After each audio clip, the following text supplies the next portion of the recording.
था आपसे कि सारे जितने भी क्वेश्चन है वो करो, कल से नहीं, मैं तो हर रोज कहता था।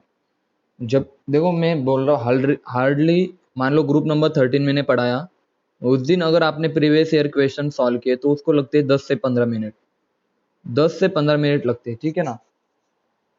तो ये भी कहा था मैं हर वक्त हर लेक्चर के बाद बोल रहा था कि आप लेक्चर से बाद में 5 10 10 15 मिनट दो, प्रीवियस ईयर क्वेश्चन सॉल्व करो। बहुत कम बच्चों ने मुझे प्रीवियस ईयर क्वेश्चन के डाउट सॉल्व सेंड किए, ठीक है।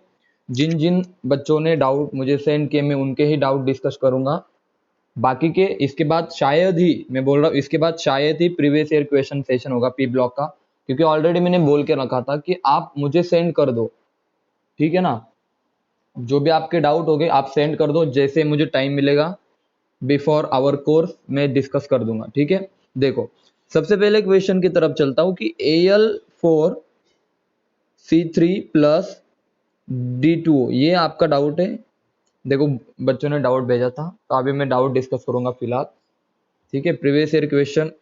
और हाँ, अब देखो आप खुद से बताओ, जब H2O की रिएक्शन Al4C3 के साथ H2O की हाइड्रोलिसिस होता था तब क्या बनेगा, मैसेज करके बताओ। इस वाले रिएक्शन में हाइड्रोलिसिस प्रोडक्ट क्या बनेगा, मैसेज करके बताओ। नीचे वाले रिएक्शन में हाइड्रोलिसिस प्रोडक्ट क्या बनेगा, मैसेज करके बताओ। सर एल्यूमिनियम हाइड्रोक्साइड बनेगा, इसके साथ क्या बनेगा, इसके साथ कौन सी गैस बनेगी, मैसेज करके बताओ सब। इसके साथ कौन सी गैस बनेगी। कार्बाइड का हाइड्रोलिसिस मैंने बहुत बार, नहीं नहीं यार मुझे एक बात समझ में नहीं आ रही, आपने कहां से अपना लॉजिक लगाना शुरू किया, कौन है इसे कार्बन डाइऑक्साइड बोलने वाले। कार्बन डाइऑक्साइड कैसे बोला आपने, एक ने कार्बन डाइऑक्साइड बोला आप भी कार्बन डाइऑक्साइड बोलोगे, क्यों, क्या जरूरत है कार्बन डाइऑक्साइड बोलने की। अरे कार्बाइड का हाइड्रोलिसिस 2 3 बार तो पढ़ा दिया ना मैंने रिवीजन में, इसको ब्रेक करो। 4 एल्यूमिनियम प्लस 3 बोले तो टोटल प्लस चार्ज कितना आएगा। देखो यार क्या, aluminium plus 3, aluminium plus 3, aluminium plus 3, 4 aluminium plus 3 है। इसको बैलेंस करने के लिए 3 कार्बन है, कार्बन तो इन हर कार्बन पे कितना चार्ज आएगा, रुको मैं बता देता हूं। कुछ भी, कार्बन डाइऑक्साइड Al क्या था, Al4C3 कार्बाइड है हमारा, एल्यूमिनियम प्लस 3, ऐसे कितने बोलो, एल्यूमिनियम प्लस 3, एल्यूमिनियम प्लस 3, ऐसे 4 है। तो 4 को बैलेंस करने के लिए हमारे पास 3 कार्बन है, और हर कार्बन पे कितना चार्ज आएगा, -4 -4 -4, कौन सी गैस बाहर निकलेगी जल्दी बताओ। CH4 गैस बाहर निकलेगी। कार्बन डाइऑक्साइड कहां से लाया मुझे समझ में नहीं आ रहा, कभी पढ़ाया था मैंने, याद आ रहा है कभी कार्बन डाइऑक्साइड मैंने बोला था कि कार्बाइड का हाइड्रोलिसिस करने के बाद कार्बन डाइऑक्साइड बाहर निकलता है। तो सिमिलरली देखो Al4C3 का अगर मैं हाइड्रोलिसिस करूं बच्चों तो मिलेगा क्या, CH4 प्लस एल्यूमिनियम हाइड्रोक्साइड, सही है ना भाई। तो अब मुझे आप खुद से बताओ, अगर मैं Al4C3 का ड्यूटेरियम के साथ करूं तो कौन सा गैस बाहर निकलेगा, तो आप बोलोगे sir CD4 plus Al hydrogen को D से रिप्लेस कर दो, OD3। समझ में आया अभी, मैसेज करो। ये वाली रिएक्शन ये आपके एग्जाम में पूछी जा चुकी है, ये वाली, जिनका डाउट है उनको क्लियर हो गया, बताओ अभी। तो कुछ नहीं था यहाँ पे, हाइड्रोजन और ड्यूटेरियम की कहानी थी, बाकी तो सेम है। देखो हाइड्रोजन की जगह पे मैंने ड्यूटेरियम सब्स्टिट्यूट किया, ठीक है बच्चों, क्लियर है अभी। हाँ अब सबको क्लियर है। तो देखो मैं हर एक चीज का लॉजिकल एक्सप्लेनेशन देता हूं तो आपको भी लॉजिकल आंसर देना चाहिए, ठीक है। हाँ जिन्होंने एसिटिलीन कहा मैं मान सकता हूँ कि हाँ यार नहीं ठीक है, जिन्होंने एसिटिलीन कहा मैं मान सकता हूँ कि ठीक है गलत है, लेकिन कार्बन डाइऑक्साइड नहीं आना चाहिए, तो कभी भी नहीं आना चाहिए, एग्जामिनर वही करता है, एग्जामिनर कार्बन डाइऑक्साइड दे देता है, ठीक है। अब आपका क्वेश्चन था BrF3 में, BrF3 का हाइब्रिडाइजेशन निकालो, सबसे पहला क्वेश्चन निकालो हाइब्रिडाइजेशन इसका, इसका हाइब्रिडाइजेशन निकालो। देखो रिवीजन भी हो जाएंगी सबकी। तो हाइब्रिडाइजेशन के लिए मैंने कौन सा फार्मूला यूज किया था बच्चों, याद रखना। हाइब्रिडाइजेशन हम निकालते हैं steric number is equal to, बोलो 1/2 वैलेंस इलेक्ट्रॉन किसके, ब्रोमीन के, सेंट्रल मेटल के कितने आएंगे valence electron, 7, plus monovalent atom कितने हैं, 3 है, तो कितना आ जाएगा स्टेरिक नंबर, कितना आ जाएगा, सॉल्व करो। मोनोवैलेंट एटम 3 है और वैलेंस इलेक्ट्रॉन 7 है, तो कितना आ जाएगा स्टेरिक नंबर 5। बोले तो हाइब्रिडाइजेशन क्या होगा, मैसेज करके बताओ।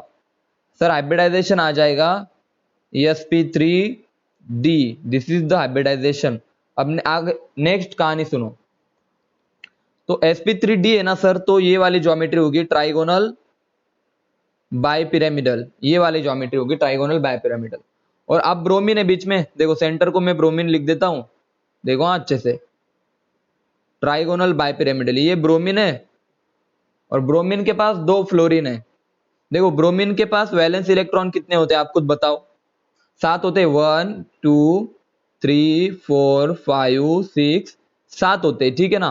तो देखो मैं अभी दिखा देता हूं आपको, देखो 1, देखो 2 तो चले गए फ्लोरीन के साथ, यहां पे लिख देता हूं 2 तो चले गए फ्लोरीन के साथ, बचे कितने, बचे कितने बोलो भाई, बी आर, क्या है बी आर F3 है ना, हाँ बी आर F3 है ना, ओके बी आर F3, तो 3 चले गए किसके साथ, 3 चले गए फ्लोरीन के साथ। बच्चों अच्छे से देखना, 1 इलेक्ट्रॉन, 2 इलेक्ट्रॉन, 3 इलेक्ट्रॉन फ्लोरीन के साथ चले गए, बचे कितने, 4, 4 5 6 और 7। बोले तो रिमेनिंग दो इलेक्ट्रॉन्स के मैंने क्या बना दिए, लोन पेयर बना दिए, ठीक है ना। और याद रखना लोन पेयर हम इक्विटोरियल पे लगते हैं, ठीक है ना। इसका फायदा क्या हुआ, देखो अच्छे से ध्यान देना, ये अब मैं इसको अच्छे से लिख के दे देता हूं। देखो BrF3 किस तरह बॉन्डिंग में अच्छे से पढ़ा रखा है रे मैंने, देखो 1 लोन पेयर, 2 लोन पेयर, ये फ्लोरीन में येलो से दिखाता हूं, फ्लोरीन फ्लोरीन फ्लोरीन। तो उनका क्वेश्चन था कि लोन पेयर इक्विटोरियल पे क्यों है, ये समझ में आया, ये इक्विटोरियल पोजीशन होती है, ठीक है ना। और ये वाली होती है एक्सियल पोजीशन, फ्लोरीन वाली होती है एक्सियल पोजीशन और लोन पेयर होती है आपकी इक्विटोरियल। तो उसका आंसर होता है कि लोन पेयर रिपल्शन कम करने के लिए, और साथ ही साथ लोन पेयर और बॉन्ड पेयर रिपल्शन भी क्या क्या होगा, कम होगा। ये रीजन होता है लोन पेयर और lone pair bond pair repulsion कम होने के लिए लोन पेयर आपकी कहां पे होती है, इक्विटोरियल पे होती है। सबको समझ में आया। देखो ये बॉन्डिंग में अच्छे से पढ़ा चुका हूं, लेकिन वापस से एक बार रिवाइज करना चाहता हूं मैं। यहाँ पे लोन पेयर रिपल्शन भी कम होगा और lone pair bond pair repulsion भी कम होगा। नेक्स्ट क्वेश्चन देखो, ये वाला क्वेश्चन बहुत इंटरेस्टिंग है, आपको क्वेश्चन पूछ लेता हूं मैं, बहुत अच्छे से सुनो। इनमें से कौन सा सॉलिड है, NO2, H2, N2O, N2O, N2O3 और N2O5, सब मैसेज करके बताओ इनमें से सॉलिड कौन है, बताओ मैसेज करके, इनमें से सॉलिड कौन है, मैसेज करके बताओ जल्दी से।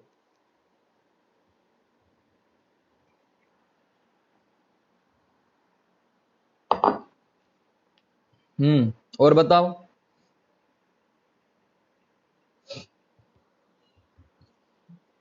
और बताओ, बस एक ही आंसर, ये क्वेश्चन एग्जाम में आते हैं आपके। N2O, कोई N2O5 बोल रहा है, कौन N2O3 बोल रहा है।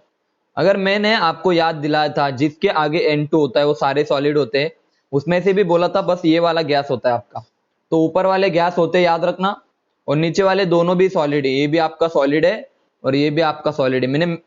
मैंने नाइट्रोजन के ऑक्साइड पढ़ाते समय आपको बताया भी था। तो ये बेसिक बेसिक चीजें दोनों भी आप, मैंने थोड़ी बोला इनमें से कौन सा एक, मैंने थोड़ी बोला कि कौन सा एक है, मैंने बोला कौन से सॉलिड है। तो आपके सामने 2 ऑप्शन थे, दोनों को करके आ जाओ। हाँ अगर एग्जाम ने ऐसा क्वेश्चन एक्चुअल पूछेगा ना एग्जामिनर, लेकिन पूछा तो आपको यहाँ पे 4 मार्क्स फ्री के मिल जाएंगे, चाहे आप इसको टिक करो या इसको टिक करो। समझ में आया सबको, N2O3 और N2O5 are solids. Next question देखो, नेक्स्ट क्वेश्चन देखो, उन्होंने पूछा है इनमें से पैरामैग्नेटिक कौन है। क्वेश्चन बताओ पैरामैग्नेटिक कौन है, क्वेश्चन पूछा है पैरामैग्नेटिक कौन है, ठीक है ना बच्चों। सबसे पहला CO2 गिवन है, दूसरा ClO2 गिवन है, तीसरा SO2 गिवन है और फोर्थ ऑप्शन SiO2 गिवन है। चलो बताओ ABCD में से, A B C और D में से पैरामैग्नेटिक कौन है, बोले तो सर अनपेयर इलेक्ट्रॉन किसके पास है, यानी कि ऑड इलेक्ट्रॉन किसके पास है, समझ में आया ना, ऑड इलेक्ट्रॉन। अनपेयर इलेक्ट्रॉन मतलब अनपेयर इलेक्ट्रॉन किसके पास है, मैसेज करके बताओ पैरामैग्नेटिक कौन है इसमें से, सब मैसेज करो, A B C D. Both ही देखो, जिनको ये क्वेश्चन सॉल्व नहीं हुआ ना, तो यार आपकी बॉन्डिंग बहुत वीक है, आपको केमिकल बॉन्डिंग में मेहनत करनी पड़ेगी बहुत ज्यादा। बताओ जल्दी से,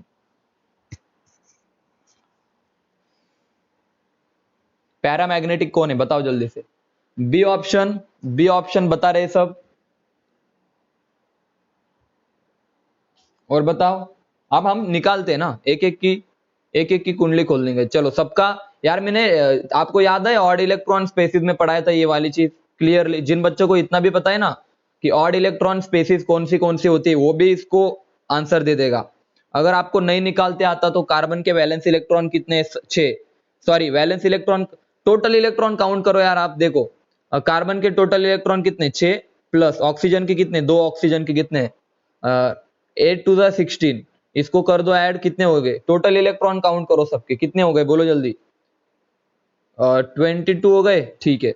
ClO2 के टोटल इलेक्ट्रॉन काउंट करो, तो क्लोरीन के कितने बोलो, क्लोरीन के 17 और ये कितने 22, 17 और 22, सॉरी 17 और 16 कितने कितने 33 आ जाएंगे, बहुत अच्छे। SO2 के कितने देखो, वैलेंस इलेक्ट्रॉन काउंट किए तो भी चलेगा, इसके कितने वैलेंस इलेक्ट्रॉन 6, प्लस इसके वैलेंस इलेक्ट्रॉन कितने हैं ऑक्सीजन के भी 6 होते तो 12। चाहे तो आप टोटल इलेक्ट्रॉन काउंट करो या वैलेंस इलेक्ट्रॉन काउंट करो, आपका क्वेश्चन गलत नहीं आएगा, ठीक है ना। और इसके देखो कार्बन के नीचे सिलिकॉन आता है, ठीक है ना, तो सिलिकॉन के वैलेंस इलेक्ट्रॉन कितने आ जाएंगे बोलो, इसके वैलेंस इलेक्ट्रॉन 4 आ जाएंगे। और ऑक्सीजन, या तो आप देखो सिंपल इसमें कर दूं मैं, वैलेंस इलेक्ट्रॉन कैलकुलेट करो सबके, ठीक है ना। चलो पहले इसके तो हमने देखो सिंपल इसमें कर देता हूं मैं, तो आप गड़बड़ मत कर देना। वैलेंस इलेक्ट्रॉन काउंट करो, कार्बन के 4, ऑक्सीजन के 6, तो 12, तो टोटल आ गए 16। चलो ठीक है। इसके देखो, इसके क्लोरीन के 7 है वैलेंस इलेक्ट्रॉन, ऑक्सीजन के 2, ऑक्सीजन के 12, 12 और 7 कितना 19, ठीक है ना। देखो इसके वैलेंस इलेक्ट्रॉन काउंट करो, सल्फर के 6, इनके 6, इसके भी 6, तो कितने हो गए टोटल 18, ठीक है ना। और आखिरी वाला देखो, सिलिकॉन के 4, ऑक्सीजन के 12, तो कितने हो गए 16। अब आप चेक करो, इसके 16 इलेक्ट्रॉन है, 18 इलेक्ट्रॉन है, 16 इलेक्ट्रॉन, 19 इलेक्ट्रॉन है, तो ऑड कहां पे बोलो, ऑड कौन है आपका 19 वाला, तो it is your paramagnetic, ClO2 is a paramagnetic. समझ में आया सबको, मैसेज करके बताओ, पैरामैग्नेटिक आइडेंटिफाई करना आसान है ना।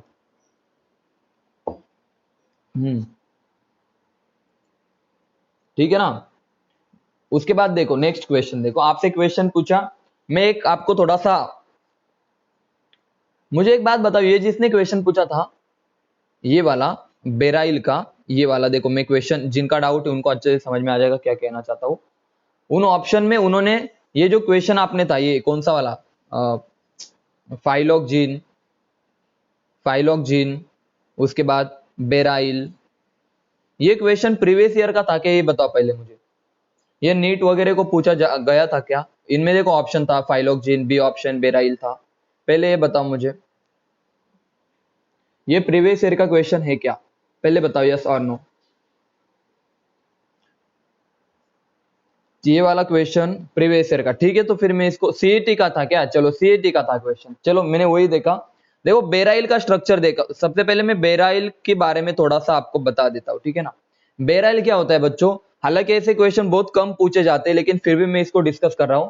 देखो बच्चों बेराइल क्या होता है, इस फॉर्मूले को याद रखो, Be3Al2Si O3 6 टाइम, इस फॉर्मूले को याद करने की कोशिश करो सब। हो गया यार सबको, दिस इज योर बेराइल, इसको बोला जाता है बेराइल। बेरिलियम एल्यूमिनियम सिलिकेट, समझे या नहीं समझे, beryllium aluminium silicate is known as beryl. बोलो भाई क्लियर है सबको ये बात, beryllium aluminium silicate is known as beryl. अब इसको देखो क्या करता हूं मैं, इसको मैं लिख देता हूं, क्या, Be3Al, देखना अच्छे से, Al2Si O3 6 टाइम, इसको पहले मल्टीप्लाई कर दो तो क्या आ जाएगा, Be3Al2 सिलिकॉन कितने आ जाएंगे बोलो, मल्टीप्लाई करने के बाद 6, ऑक्सीजन कितने आ जाएंगे 18। चलो अब इस वाले को देखते हैं, हमें पहचानना है कि ये वाला आपका, बच्चों सुनो, कि ये वाला आपका कौन सा टाइप का सिलिकेट है, टाइप ऑफ सिलिकेट, ठीक है ना बच्चों। तो आप क्या करोगे sir ji, type of silicate अगर पहचानना है तो हम इसको ब्रेक डाउन कर देंगे। तो एक बेरिलियम पे +2, ऐसे कितने बेरिलियम है बताओ जल्दी, ऐसे कितने बेरिलियम है 3, तो कितना आ जाएगा प्लस, बताओ जल्दी, इसका आ जाएगा +6। एल्यूमिनियम का कितना आ जाएगा +6, तो +12, इसके ऊपर कितना आ जाएगा जल्दी बताओ, Si6O18 -12, समझे या नहीं समझे बताओ पहले मुझे, ये बात क्लियर है सबको, अरे हाँ या ना, जल्दी बताओ, ये बात क्लियर है सबको, क्या निकाला मैंने, कैसे निकाला, ठीक है ना। तो ये फॉर्मूला आपको याद रखना है, तो आगे की कहानी आप सबको पता है, देखो मैं लिख देता हूं फिर भी, सिलिकॉन 6 बार है, ऑक्सीजन 18 बार है, -12, इसको हम कंपेयर करेंगे, SA O B -C, अब फॉर्मूला बताओ, -C/A is equal to Z-4, तो आप बोलोगे सर -12/6 इज ए बोले तो 6 हमारा, ठीक है ना, Z-4, तो आपका Z कितना आ जाएगा, आपका Z आ जाएगा 2, यानी कि ये आपका साइक्लिक सिलिकेट का एग्जाम्पल है। Beryl are the example of cyclic silicate, समझे या नहीं समझे, मैसेज करके बताओ, अरे हाँ या ना, it is the example of cyclic silicate, हाँ या ना बताओ जल्दी। और आपको क्वेश्चन था कि ये किस में प्रेजेंट होगा, Si6O18 -12 किस में प्रेजेंट होगा, तो आपका आंसर था बेराइल के अंदर ये वाला सिलिकेट होता है। तो देखो ये नॉलेज बेस्ड चीजें पूछी जाती है कभी कभी, ये इंपॉर्टेंट एग्जाम्पल मैंने डिस्कस किए, इनको याद रख लो, ठीक है ना। हो गया सबको याद, बेराइल, बेराइल की कहानी सबको क्लियर है। लेकिन जब मैं ये क्वेश्चन आपके सामने लिखता हूं तो सब मुझे जवाब दो, क्या प्रोडक्ट मिलेगा ऑक्सीडाइजिंग एजेंट के साथ आयोडीन की रिएक्शन की, तो मुझे क्या प्रोडक्ट मिलेगा, मैसेज करके बताओ। ये बहुत बार रेडॉक्स में मैं पढ़ा चुका हूं, क्या मिलेगा टाइप करके भेजो, Na2H2O3 का ऑक्सीडाइजिंग एजेंट के साथ रिएक्शन क्या होगी, मैसेज करके बताओ, मैसेज करके बताओ, ये होगी या नहीं होगी पहले बता दो। मैंने याद आया कुछ ऐसा लिखा था, जाओ जिनको नहीं पता रेडॉक्स चैप्टर वापस से पढ़ो, ये वाले रिएक्शन वहां पे मिल जाएंगे, ये रिएक्शन मैं ऑलरेडी पढ़ा चुका हूं, ठीक है ना। जिन जिन बच्चों का ये डाउट था मैं बता रहा हूँ, रेडॉक्स में आप बहुत वीक हो, रेडॉक्स जाके पढ़ो, मैंने क्लियरली मेंशन किया है कि हाइपो सॉल्यूशन को मैं ऑक्सीडाइजिंग एजेंट के I2 के साथ ट्रीट करूं तो H2 से S4 में चला जाएगा। अब होगा ये क्लियर सबको, ये मैं रेडॉक्स में बता चुका हूं, वहां पे जाके आप चेक कर सकते हो, ठीक है ना। बोलो क्लियर है सबको, S2 चला जाएगा S4 में, ये रेडॉक्स में मैं बता चुका हूं, आप नोट्स भी पढ़ लो, वहां पे भी आपको मिल जाएगा। अब आगे बढ़ते हैं, आयोडीन की रिएक्शन, सल्फर की रिएक्शन, फॉस्फोरस की रिएक्शन, देखो यार ये डाउट नहीं होना चाहिए, मुझे तो नहीं लगता ये कोई डाउट था, या आपकी कमजोर, आप वहां पे थोड़े से वीक पड़ गए हो तो वो जाके आप स्ट्रॉन्ग करो। सल्फर, फॉस्फोरस और कार्बन के साथ उन्होंने बोला HNO3 की रिएक्शन करो, कोई बता सकता है क्या प्रोडक्ट मिलेंगे। नॉन मेटल की रिएक्शन, नॉन मेटल की रिएक्शन नाइट एसिड के साथ, ऑलरेडी मैं पढ़ा चुका हूं ये चीजें, क्या बनेगा मैसेज करके बताओ, ऊपर वाले में क्या बनेगा, मैसेज करके बताओ। HNO3 कॉन्सेंट्रेटेड ही लेंगे हम, इनकी रिएक्शन नॉन मेटल के साथ करने के बाद कौन से प्रोडक्ट बनेंगे, मैसेज करो, कोई मैसेज करके बताओ कौन से प्रोडक्ट मिलेंगे हमें, जल्दी बताओ, सोच समझ के बताना। रिएक्शन में बहुत अच्छे से डिस्कस कर चुका हूं, पी ब्लॉक में भी मैंने ये वाली रिएक्शन ली थी, ये वाली रिएक्शन पी ब्लॉक में ली थी मैंने, ये वाली आई याद कुछ, मैसेज करो क्या प्रोडक्ट बनेगा। नॉन मेटल के साथ कॉन्सेंट्रेटेड नाइट्रिक एसिड की रिएक्शन अगर हमने की तो क्या प्रोडक्ट बनेगा, बताओ जल्दी से, क्लियरली बताओ क्या प्रोडक्ट बनेगा। हाँ आप समझ में आया, ईक एसिड बनेगा, ईक एसिड, ठीक है ना। तो यहाँ पे HiO3 बनेगा, आयोडिक एसिड यहाँ पे बनेगा, नाइट्रिक एसिड HNO3, यहाँ पे सॉरी सॉरी इधर क्या बनेगा, सल्फ्यूरिक एसिड बनेगा, सल्फर के साथ है ना H2SO4, फॉस्फोरस के साथ क्या बनेगा, फॉस्फोरिक एसिड बनेगा, और कार्बन के साथ बनेगा carbon dioxide plus water, that is carbonic acid. समझे या नहीं समझे जल्दी बताओ, ये रिएक्शन में ऑलरेडी डिस्कस कर चुका हूं, तो ये कोई डाउट नहीं होना चाहिए मेरे हिसाब से तो भी। मेटल की रिएक्शन एसिड के साथ मैंने, देखो ये आपको देखना है तो आप नोट्स भी पढ़ सकते हो, अगर आपने मेन ग्रुप के नोट्स पढ़े होते ना तो आपको अच्छे से इक्वेशन सॉल्व हो जाते। ठीक है, आगे बढ़ता हूं। नेक्स्ट क्वेश्चन, वेपराइजेशन किसका अच्छा होगा? वेपराइजेशन का ऑर्डर पूछा है, वेपराइजेशन। अबे यार ये भी कोई क्वेश्चन आपका डाउट नहीं होना चाहिए था मेरे हिसाब से। NH3 PH3 ASH3, भाई मैंने बॉइलिंग पॉइंट का ऑर्डर पढ़ा रखा है ना, मैसेज करो, क्या बॉइलिंग पॉइंट का ऑर्डर नहीं पढ़ा है मैंने इसका? तो जो ऑर्डर बॉइलिंग पॉइंट का था वही वेपराइजेशन का ऑर्डर होगा यार, ये कोई डाउट नहीं था यार। आपने अच्छे से पढ़ा नहीं, इसका मतलब आपने अच्छे से नोट्स पढ़े नहीं, ये कोई डाउट नहीं होना चाहिए। नोट्स पढ़ लो, आपको इसका आंसर मिल जाएगा। जो ऑर्डर बॉइलिंग पॉइंट का होगा वही वेपराइजेशन का होगा, जाके नोट्स पढ़ लो, ठीक है ना।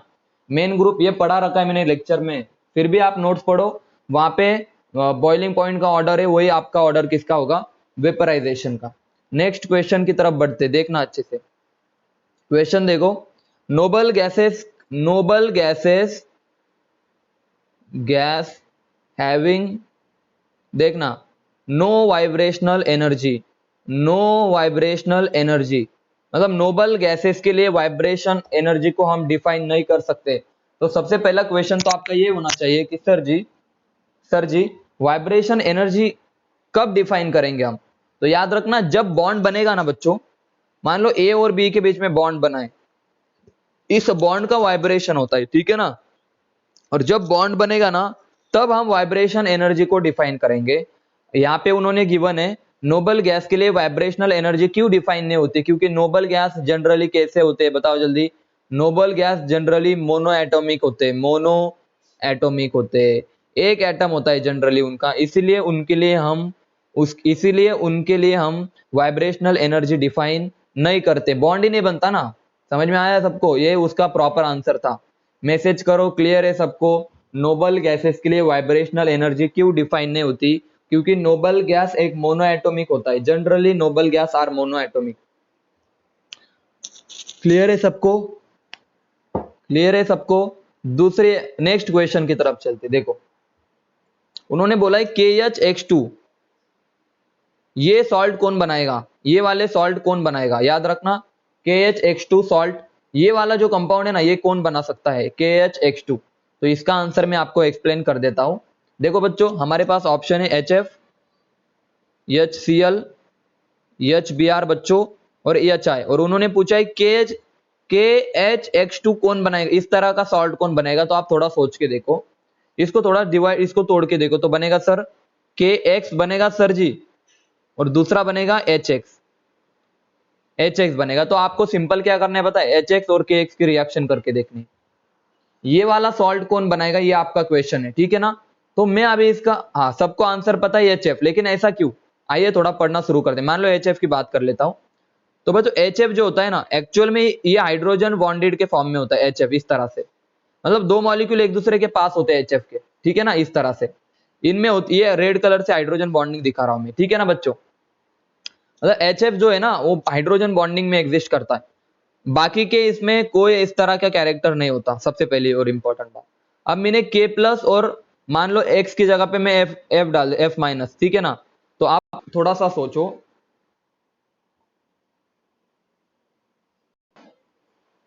हाँ ठीक है, आवाज आ रही है मेरी? बोलो जल्दी बच्चों, आवाज क्लियर है मेरी?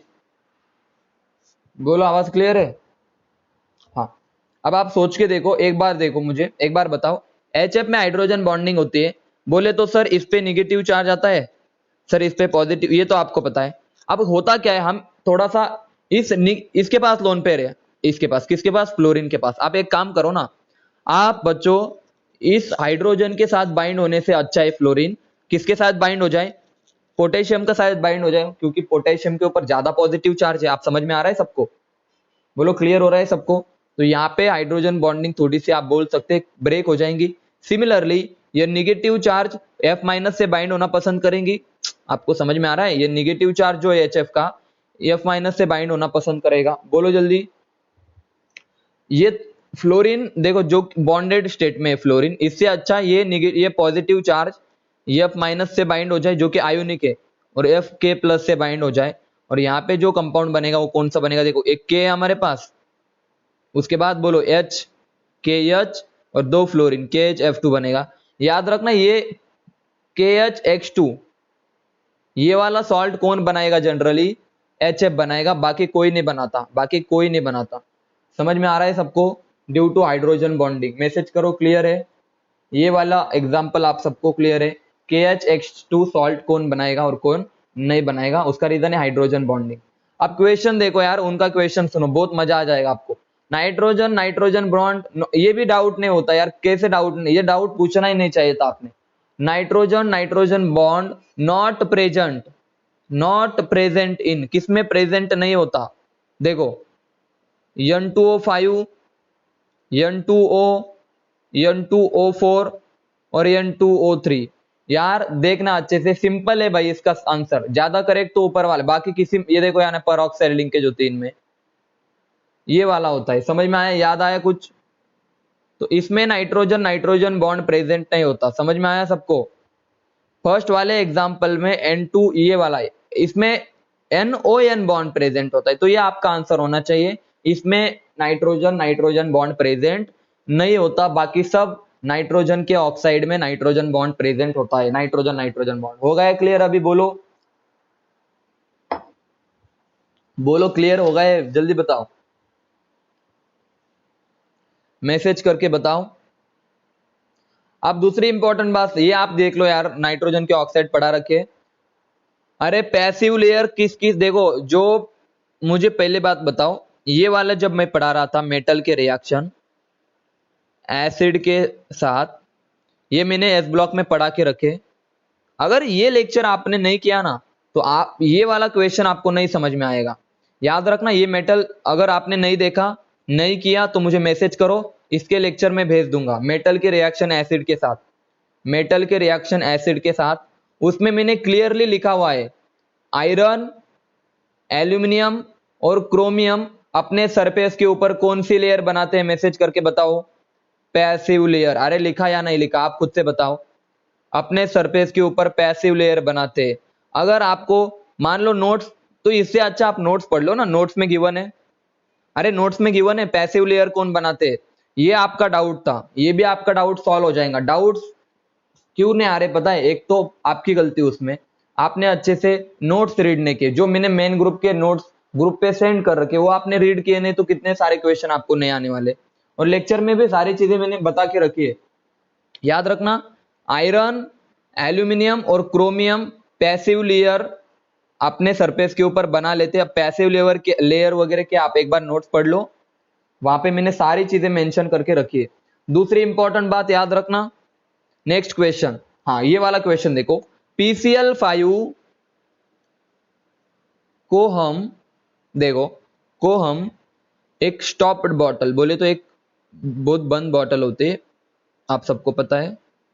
स्टॉप बॉटल के अंदर क्यों रखते हैं, क्यों रखते हैं PCl5 को? कोई बता सकता है इसका रीजन? कोई बता सकता है PCl5 को बंद बॉटल के अंदर क्यों रखते हैं? हम जल्दी बताओ। एक बंद बॉटल के अंदर हम सिंपल इसमें बोल सकते क्यों रखते हैं PCl5 को। उसका रीजन यही होता है कि अगर ये वाटर के कांटेक्ट में आ गया, यार आप खुद से बताओ, अगर ये एयर के कांटेक्ट में आ गया, वाटर के कांटेक्ट में आ गए, मॉइस्चर के कांटेक्ट में आ गए, तो इसका हाइड्रोलिसिस होगा या नहीं होगा? मैसेज करो जल्दी से, PCl5 का हाइड्रोलिसिस होगा या नहीं होगा? आप जल्दी से बता दो, क्लियरली बताओ। इसीलिए इसीलिए PCl5 को हम बॉटल के अंदर रखते हैं, क्योंकि ये पानी के साथ रिएक्ट कर देता है। इसका हाइड्रोलिसिस हमने पढ़ा, ये रीजन था। सिंपल सिंपल क्वेश्चन आते हैं पी ब्लॉक में। अगर आपने मेरे लेक्चर अच्छे से किए, मैं बता रहा हूँ, एस ब्लॉक पी ब्लॉक के अब सारे लेक्चर अच्छे से किए, पीरियोडिक के, और फिर आपने इनऑर्गेनिक के क्वेश्चन सॉल्व किए, तो आपको एक भी क्वेश्चन आपका गलत नहीं आने वाला, ठीक है ना? तो ये था रीजन, PCl5 को हम एक बंद बॉटल के अंदर रखते थे। उसका रीजन समझ में आया आपको? क्योंकि वो पानी के साथ क्या करेगा, रिएक्शन कर देगा। अब आगे बताता हूं मैं। ये वाला क्वेश्चन कोई सॉल्व करके बताओ मुझे। NO2 का डाइमराइज होके, NO2 डाइमराइज हो गया, मान लो डाइमराइज हो गया, उसके बाद क्या चेंज आएगा? उसके बाद मतलब देखो यार, डाइमराइज कब होगा? जब हम टेम्परेचर, देखो यार ये NO2 है जो कि अनपेयर इलेक्ट्रॉन है, ये NO2 है जिसके पास भी अनपेयर इलेक्ट्रॉन है। अब टेम्परेचर कम करने के बाद एक दूसरे के पास आएंगे, और पास आने के बाद क्या बनेगा, N2O4। अरे यस और नो, समझ में आया? ये देखो, ये अनपेयर इलेक्ट्रॉन है, ये अनपेयर इलेक्ट्रॉन है, एक साथ आने के बाद ये हमारा पैरामैग्नेटिक है, दोनों अलग अलग। अब ये बन गया डायामैग्नेटिक, पढ़ा के रखा है रे मैंने ये वाली चीज। ये डायामैग्नेटिक बन गया पैरामैग्नेटिक से। तो NO2 का डाइमराइज होने के बाद क्या चेंज आएगा, NO2 का डाइमराइज होने के बाद क्या चेंज आएगा, ये डाइमराइज होने के बाद याद रखना, ये डाइमराइज होने के बाद देखना बच्चों चेंज क्या आएगा। सबसे पहली बात कलर चेंज होगा, कलर चेंज होगा। दूसरी बात पैरामैग्नेटिक कैरेक्टर इंक्रीज होगा। तीसरी बात पैरामैग्नेटिक कैरेक्टर डिक्रीज होगा। मैसेज करके बताओ। या फोर्थ बात क्या लिखूं मैं, टेम्परेचर इंक्रीज होगा, टेम्परेचर इंक्रीज होगा। बताओ जल्दी, टेम्परेचर का तो छोड़ दो, इनमें से बता दो कौन सा ऑप्शन करेक्ट है, कौन कौन से ऑप्शन करेक्ट है। देखो इन दोनों का डाइमराइज होने के बाद, दोनों एक साथ आने के बाद क्या होगा, पैरामैग्नेटिक कैरेक्टर बढ़ेगा, कम होगा, या कलर चेंज होगा, कौन सा ऑप्शन करेक्ट है। ये कोई डिफिकल्ट क्वेश्चन नहीं था, अगर आपने अच्छे से रिएक्शन को समझा होगा तो ये क्वेश्चन आपको डिफिकल्ट। कोई बोल रहा है सर पैरामैग्नेटिक कैरेक्टर इंक्रीज हो रहा है, भाई ये तो पूरा गलत है, ये तो पूरा गलत है। पैरामैग्नेटिक बढ़ेगा कैसे, देखो ये N2O है, देखो बढ़ेगा कैसे रे, ये NO2 है, इसके पास अनपेयर इलेक्ट्रॉन है, ये NO2 है, दोनों पैरामैग्नेटिक है। अरे पैरामैग्नेटिक एक दूसरे के साथ बॉन्ड बना देंगे ना रे, तो अब ये डायमैग्नेटिक हो गए। दो अनपेयर इलेक्ट्रॉन थे, वो अब एक दूसरे, जो पहले कैसे थे, दोनों पैरामैग्नेटिक थे, पहले पैरामैग्नेटिक थे, अब एक साथ आने के बाद क्या हो गए, बोलो जल्दी, डायमैग्नेटिक हो गया। तो ये ऑप्शन आपका करेक्ट होगा कि पैरामैग्नेटिक कैरेक्टर क्या होगा, जल्दी बताओ, कम होगा। मैसेज करो, क्या ये बात क्लियर है? और दूसरी बात, अगर आप होशियार बच्चे हो तो क्या बताओ ये करेक्ट है या रॉन्ग है, ऊपर वाला कलर चेंज होगा, कलर चेंज होगा, कलर चेंज होगा या नहीं होगा, मैसेज करो। हाँ समझे अभी, क्योंकि सर NO2 का ब्राउन कलर होता है, समझे अभी, सर NO2 का ब्राउन कलर होता है, और अब ब्राउन कलर से कौन सा कलर हो जाएगा, ये हो जाएगा आपका कलरलेस, पढ़ा के रखा है मैंने ऑलरेडी, दिस इज कलरलेस। तो कलर भी चेंज होगा और पैरामैग्नेटिक कैरेक्टर भी कम होगा। दो ऑप्शन आपके करेक्ट होने चाहिए थे, दो ऑप्शन आपके करेक्ट, दोनों भी ज्यादा करेक्ट है, मैं बता रहा हूं दोनों भी करेक्ट है, इसमें से कोई रॉन्ग नहीं है। कलर भी चेंज होगा और पैरामैग्नेटिक कैरेक्टर भी डिक्रीज होगा। नेक्स्ट क्वेश्चन की तरफ हम चलते हैं। NH4Cl की रिएक्शन NaNO2 के साथ की और इसको हीट किया, तो मुझे बताओ क्या प्रोडक्ट मिलेगा। मैसेज करके आपने अपने प्रोडक्ट लिखो। ये दोनों भी सॉल्ट है सर, इस पे plus charge minus charge, plus charge, और सॉल्ट कभी भी कोई रिएक्शन नहीं दिखाते, सॉल्ट एक ही रिएक्शन दिखाते, दैट इज, मैसेज करो तो सॉल्ट में कौन सी रिएक्शन होती है पहले बताओ, सॉल्ट में कौन सी रिएक्शन होती है बताओ जल्दी से, कोई भी मैसेज करके बताओ। डिस्प्लेसमेंट रिएक्शन होती है, याद आया कुछ, डिस्प्लेसमेंट रिएक्शन होती है, कुछ समझ में आया सबको? तो आप मैं हिंट दे देता हूं, पहले आपको डिस्प्लेसमेंट रिएक्शन करनी है सिंपल, इसमें पहले आपको डिस्प्लेसमेंट रिएक्शन करनी है बच्चों, याद रखना, डिस्प्लेसमेंट, बच्चों आपको पहले डिस्प्लेसमेंट रिएक्शन करनी है और उसके बाद हीटिंग करनी है। तो बताओ प्रोडक्ट क्या बनेगा, मैसेज करके मुझे आप अपने प्रोडक्ट लिखो। पहले डिस्प्लेसमेंट रिएक्शन करनी है, उसके बाद हीटिंग करनी है, बताओ प्रोडक्ट क्या बनेगा। और बताओ, और NaCl, सच बात तो ये है कि फाइनल प्रोडक्ट आपका NaCl तो बनेगा रे, लेकिन वो तो डिस्प्लेसमेंट का प्रोडक्ट बनेगा। फाइनल प्रोडक्ट बताओ क्या बनेगा, और क्या क्या बनेगा। पहले डिस्प्लेसमेंट रिएक्शन करनी है, हाँ आप समझ में आया क्या बनेगा, नाइट्रोजन गैस।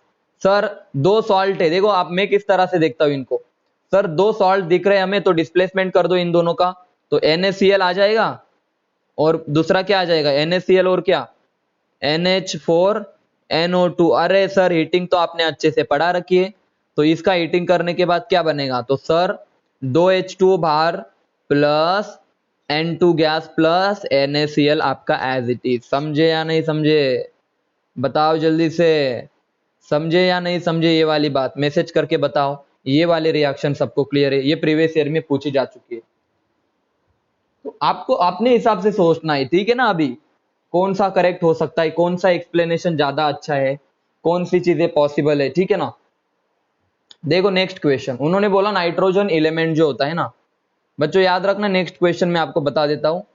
नाइट्रोजन एलिमेंट जो होता है ना, नाइट्रोजन एलिमेंट जो होता है ना, वो इनएक्टिव होता है, इनएक्टिव। इसका रीजन मैं सीधा बता दे रहा हूं आपको क्या होता है। देखो बच्चों, नाइट्रोजन एलिमेंट का मतलब एटम की बात नहीं कर रहे हो, एलिमेंट की बात कर रहे हैं। मतलब नेचर में नाइट्रोजन कैसे पाया जाता है, N2 के फॉर्म